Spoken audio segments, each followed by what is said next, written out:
Voilà, alors j'ai eu l'occasion de discuter avec Karine Tardieu et Melville Poupeau et je pense qu'elle a assez rapidement choisi Melville et puis vous a proposé le rôle. Par rapport à un scénario comme celui-là, quelle a été votre première réaction? Est-ce que c'était de l'enthousiasme à 100%, un soupçon d'appréhension? Comment est-ce que vous avez appréhendé cette proposition?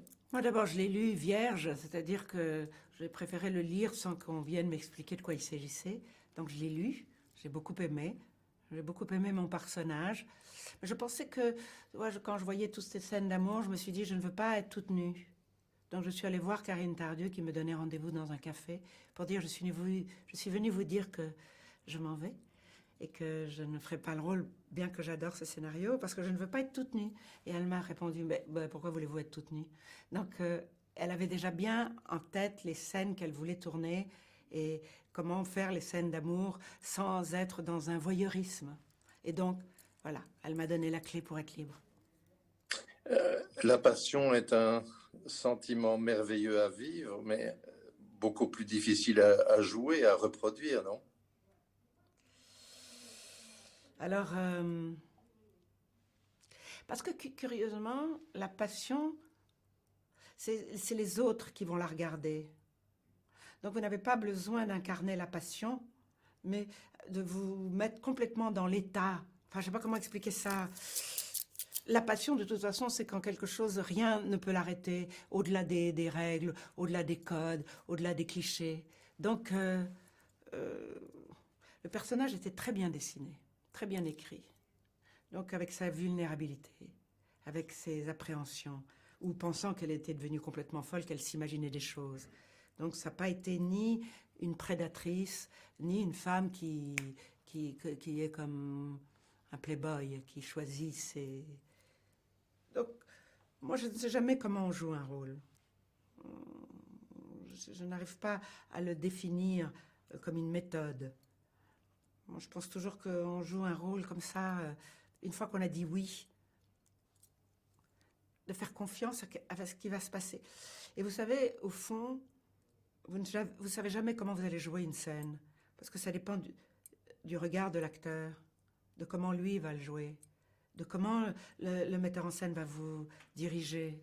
Parce que si vous arrivez avec des préparations ou des certitudes en pensant et que vous êtes complètement déstabilisé, moi je préfère beaucoup arriver sur un plateau en me disant je sais rien, sauf mes lignes.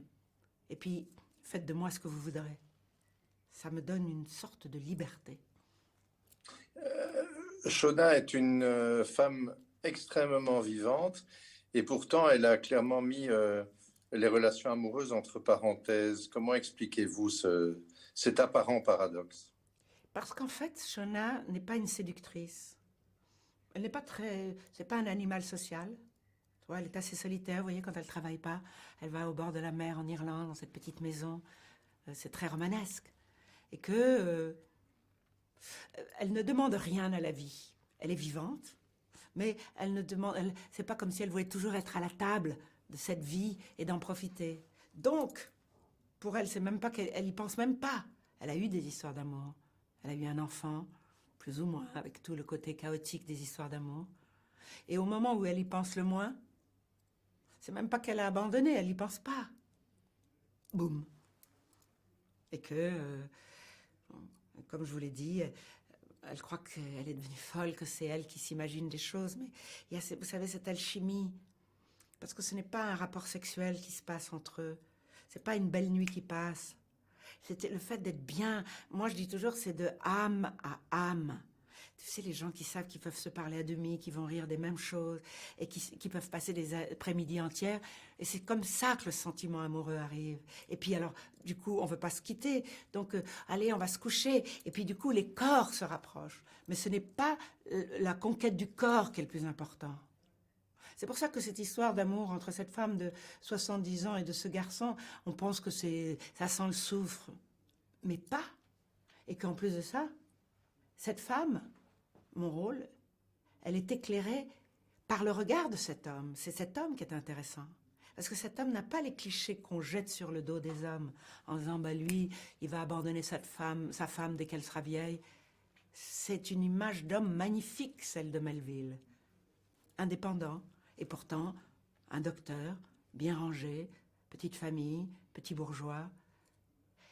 Et c'est ça que ça raconte, c'est que l'amour vous foudroie, pas parce que vous avez supplié Dieu qui vous l'envoie, mais que c'est ça le côté magique de la vie tout d'un coup. Karine Tardieu, ne tarissez pas d'éloges sur votre franchise et sur le fait que justement vous étiez une des rares comédiennes à ne pas chercher à masquer votre âge. Alors on sait que la dictature du paraître aujourd'hui et l'économie du paraître est assez effrayante. Donc, je veux pas faire partie de ça, moi. Hmm. Je veux pas plaire. Je veux quand même, forcément. Mais je ne veux pas plaire et surtout je ne veux pas rentrer dans une sorte de ligne de conduite qui arrive de je ne sais où, mais je veux pas. Je veux que ma vie m'appartienne. Et je veux avoir l'itinéraire que je veux. Et je suis pas un parcours fléché. Et c'est vrai que si on dit elle est vieille, elle peut pas jouer ce rôle, eh ben je m'en fiche. Tu vois, j'ai joué. On peut pas me le retirer de ça. Une des difficultés, un des paris de ce métier, quand on est acteur ou actrice, c'est qu'on dépend non seulement du regard du metteur en scène, mais on dépend du désir de l'autre aussi. Et comment est-ce que vous vivez cette attente-là, le fait d'être entre deux projets ou entre deux films, le fait d'espérer jouer et que voilà, et d'espérer être désiré. Je me suis toujours posé cette question-là par rapport aux acteurs. Ben justement, c'est magnifique parce que c'est comme si vous étiez toujours tendu. Et moi, j'ai dit que j'avais jamais écrit un metteur en scène, même si j'aurais rêvé de tourner avec lui. Parce que j'ai envie que le cinéma, ça ressemble comme à une histoire d'amour. Si vous avez supplié un homme qui vous aime, ben, il n'y a plus d'intérêt. C'est comme supplier un metteur en scène de jouer. Donc, un jour, un samedi 23 mars, dans la boîte aux lettres arrive un scénario. C'est ça ce que j'aime. C'est que vous ne savez pas d'où arrivera le coup qui va vous illuminer. Et que, moi, par exemple, j'ai toujours joué au théâtre et au cinéma. Et j'ai fait des films comme ça. Souvent, je dis, j'ai fait plein de films qui n'ont pas marché. J'ai fait des films qui n'étaient pas bons. Mais je m'en fiche, parce que j'ai vécu. Donc, c'est plus cette envie, tout d'un coup, de vivre une condensation de la vie avec une histoire qui me plaît, un film qui me plaît. Mais souvent, j'ai dit, si plus personne veut de moi comme actrice, ben, je changerai de métier. Il y a plusieurs façons d'aborder un projet. Soit on dit, je ne lis pas le scénario, mais c'est avec un tel et j'ai terriblement envie de tourner avec un tel. Soit au contraire, je veux à tout prix, comme disait le bon vieux Gabin, d'abord voir l'histoire, l'histoire, l'histoire, ou encore le rôle. Quel est votre critère de sélection, j'ai envie de dire, simplement? Le rôle. Le rôle. Parce que je crois que je ne pourrais jamais jouer un rôle que j'aime pas avec un metteur en scène que j'aime beaucoup. C'est comme si ça ternirait ma joie. Et que je voudrais jouer... tu vois, la vie est courte. Et je crois que je ne suis pas assez professionnelle pour interpréter une femme que je n'aime pas.